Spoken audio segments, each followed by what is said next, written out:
Hoje eu quero explicar para você tudo detalhadamente sobre a nova emissão do fundo SNAG 11. Fica até o final que eu vou te explicar o que é esse fundo, vou te mostrar números dele, vou te mostrar tudo que está lá no relatório gerencial, vou detalhar para você para que ele vai fazer essa nova emissão, para que serve novas emissões, tudo para você entender direitinho e se fizer sentido para você, você investir com propriedade, com conhecimento. E aí, pessoal, tá tudo bem com vocês? Antes da gente começar o vídeo, se você gosta desses temas, eu te convido a se inscrever em meu canal. Isso ajuda muito a gente a propagar esta mensagem para mais e mais pessoas. E se ao final do vídeo ele fizer sentido para você, não deixe de clicar no like e compartilhar com seus amigos. Isso ajuda muito a compartilhar essa mensagem com mais e mais pessoas. Muito obrigado. Então, primeiramente eu vou te mostrar em tela o que é o SNAG 11, vou te explicar direitinho, vou te mostrar uns números. Acompanha comigo a partir de agora. O SNAG 11 é um fundo imobiliário que a gente chama de FIAGRO. Então o objetivo dele é o agronegócio.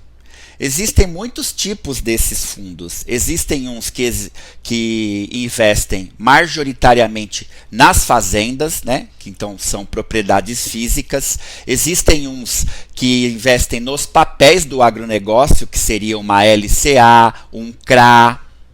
Esse é o que a gente chama de híbrido. Ele tem, além da fazenda, que pode ganhar dinheiro lá com arrendamento, com aluguéis, também tem os papéis de renda fixa, que também trazem rendimento ao fundo. Dá uma olhadinha aí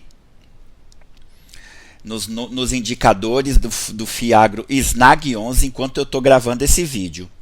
O valor atual dele está 10,40, deu uma boa aumentada já esses últimos dias, ó. O mínimo dele foi 9,98. Ele entregou um DI, um dividend yield de 13%.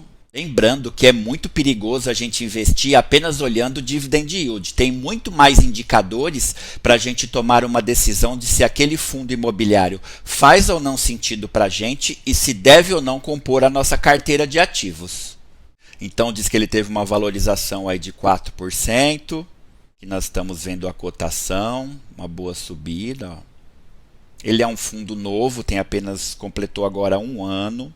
O último rendimento que ele pagou mês passado foi de 12 centavos, que corresponde a 1,17%. Lembrando que esse fundo ele era no valor de cento e poucos reais, ele fez um desdobramento e agora cada cota está R$10, o que torna muito mais fácil a investir nele e também aumenta muito a liquidez do fundo. Olha aí os dividendos constantes ao longo de 2022 e aqui o 2023 mais recente.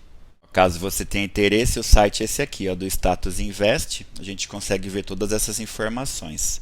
Aqui mostra, né, todos os pagamentos. Então, esses são os indicadores. Sempre que a gente vai colocar um fundo na carteira, é importante a gente ver o preço sobre o valor patrimonial, se ele está caro, se ele está barato, dividend yield, se ele tem pago rendimentos constantes. E agora eu vou te mostrar o relatório gerencial dele, que é o que tem dentro desse fundo, para a gente saber mais detalhadamente se faz ou não sentido investir em algo como esse ativo. Então, esse é o relatório gerencial, aí está disponível na internet para você olhar, né? Mostra qual que foi a última distribuição. Isso era em agosto, então divide esse valor por 10, porque ele desdobrou as cotas, né? Um dividend yield de 15%, interessante. Aqui está o valor patrimonial e a cota de mercado. Cotistas, mais de 42 mil cotistas. Agora eu quero te mostrar algo que é o importante para a gente, é algo mais técnico. Esse fundo ainda é pequeno, ele é recente, hoje ele tem 4 ativos, né, e tem uma taxa média de CDI mais 3% e alguns papéis com inflação mais 7,4%. No CDI tem um duration de 6,32 anos, quer dizer, esses papéis vão vencer em 6 anos, isso que significa duration, e os de IPCA mais ou menos 3 anos e meio. Esses são os ativos que esse imóvel tem. Lembra, eu falei que ele é híbrido, então eu tenho 2 imóveis, que são 2 fazendas, vou mostrar para vocês a seguir, e hoje está no ramo da soja. E tem também um certificado de recebível do agronegócio, que é o CRA, e um certificado de recebível imobiliário, que é o CRI. Ambos são ali rendas fixas, né? São papéis, por isso que ele é híbrido, ele tem imóveis e papéis, mas tudo focado no agronegócio. Aqui você vê a exposição dele, né? Onde estão as fazendas, mais ali para o centro-oeste. Antes da emissão, né? Nós vamos falar daqui a pouco da emissão. Ele está muito focado em soja, grande parte é soja, e isso tem os seus riscos. Então aqui você consegue ver as fazendas, né? Então aqui o primeiro imóvel que ele tem lá no Mato Grosso, ó. Ele é alugado para beneficiamento de sementes e é o aluguel disso daqui que retorna o valor para nós cotistas. Eu sou cotista desse fundo. Aqui dá mais detalhes, né, sobre o arrendamento. Aqui é o outro imóvel, ó. Viu aqui? Um outro imóvel ali no Mato Grosso também. Aqui no relatório diz que é um ponto estratégico, pois perto dele tem os portos de Itaituba e Santarém e mais algumas rodovias. Então, o escoamento de grãos para o exterior é bem importante nesse aspecto, e ele tem essa facilidade pela localização dos imóveis, né? Que diz um pouco sobre como está o lucro aí, como está esse arrendamento. Qual o tempo de vencimento, qual é a remuneração, inflação mais 8. E aqui fala um pouco do CRA e sobre o CRI, que são os dois itens. Então, até agora o que eu fiz? Contextualizei para você o que é o SNAG 11. Mostrei os números e agora também te mostrei o relatório gerencial, que é onde a gente pega os detalhes para a gente saber no que ele está investindo, se faz sentido ou não. Agora vamos falar um pouco da nova emissão. É a terceira emissão que o SNAG 11 vai fazer. Por que os fundos fazem novas emissões? Pela lei dos fundos imobiliários, eles têm que distribuir para nós cotistas 95% do lucro. Então fica muito pouco dinheiro lá para ele fazer novos investimentos. Então, de tempos em tempos, esses fundos acabam fazendo novas rodadas de emissões, que geram novas cotas para captar mais dinheiro para poder expandir, para poder crescer. Se o fundo não fizer isso, ele não consegue fazer essa expansão que é necessária. Normalmente, né, tem um prospecto, como você pode ver aí em tela, ó, quando eles vão fazer isso para o mercado com todos os detalhes, né, vou te mostrar ali alguns detalhes técnicos que são importantes. Porque assim, as pessoas vão colocar mais dinheiro no fundo. Eu, por exemplo, vou te falar mais ao fundo se eu vou ou não participar. Então, você precisa querer saber o que ele vai fazer com o fundo. Tem fundos mal geridos que eles pegam o dinheiro dos cotistas e fica o dinheiro lá parado em caixa. E não é isso que nós investidores queremos. Nós queremos que eles aloquem esse valor o mais rápido possível para trazer mais retorno para o nosso bolso, que somos os cotistas. Então, vamos dar uma olhadinha nos pontos importantes desse documento. Tem mais de 120 páginas, mas eu vou te mostrar apenas os detalhes que mais importam para a gente. Mastigadinho para você já. Então, aqui fala da oferta, o montante total, quanto ele quer captar no mercado. Aqui diz que o público-alvo são os investidores em gerais. Tem fundos que publicam só para quem é cotista. Aqui não. Cotistas e não cotistas podem entrar nessa nova emissão. Primeiro item importante que ele vai fazer com o dinheiro do fundo, que é bom você ver. De acordo com a captação, obviamente, a ideia deles é acrescentar estes 8 ou 9 CRIs aqui. Tem um FDIC também, que é um fundo de investimento, ao portfólio do fundo. Então, você vê como já vai crescer bem. Nós temos só 2 papéis hoje. Somando com esse aqui, vai ter de 10 a 11. Então, vai fazer aquilo que eu explico no canal, que é importante: diversificar. E em quais segmentos? Hoje ele tem um foco muito grande em soja. Olha aqui onde ele vai investir: leite, café, proteína animal, piscicultura, etanol. Então, além dos papéis, né, trazerem uma diversificação, os tipos de segmento que esse papel investe também vai diversificar o fundo.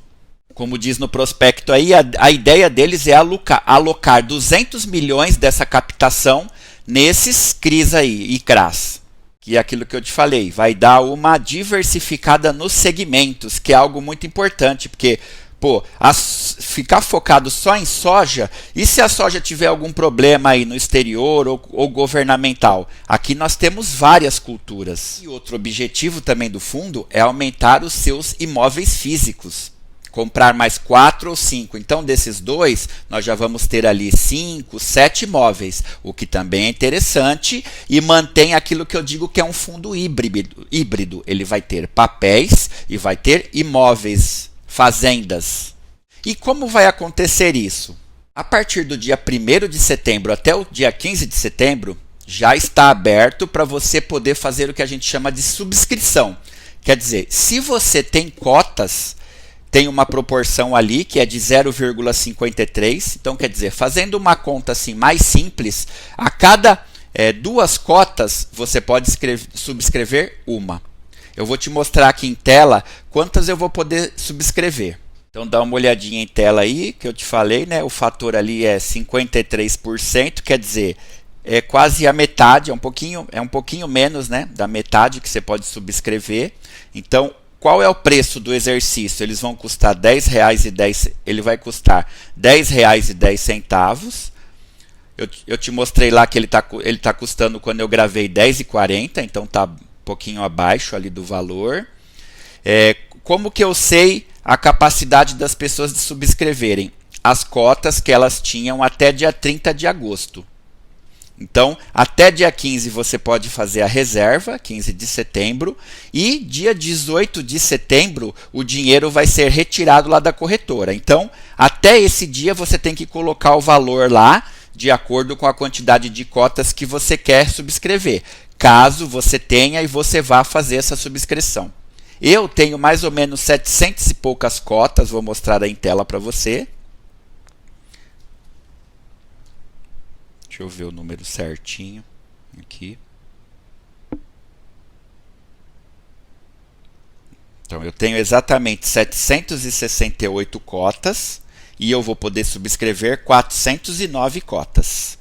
Normalmente, depois desse período, existe um período de sobras, né, que vai começar ali do dia 20, dia 25. Então, também é chamado ali os cotistas, se quiserem pegar mais algumas cotas, se quiserem subscrever mais algumas, os investidores de fora. Então, nesse momento, você pode arrematar ali a quantidade que você quiser.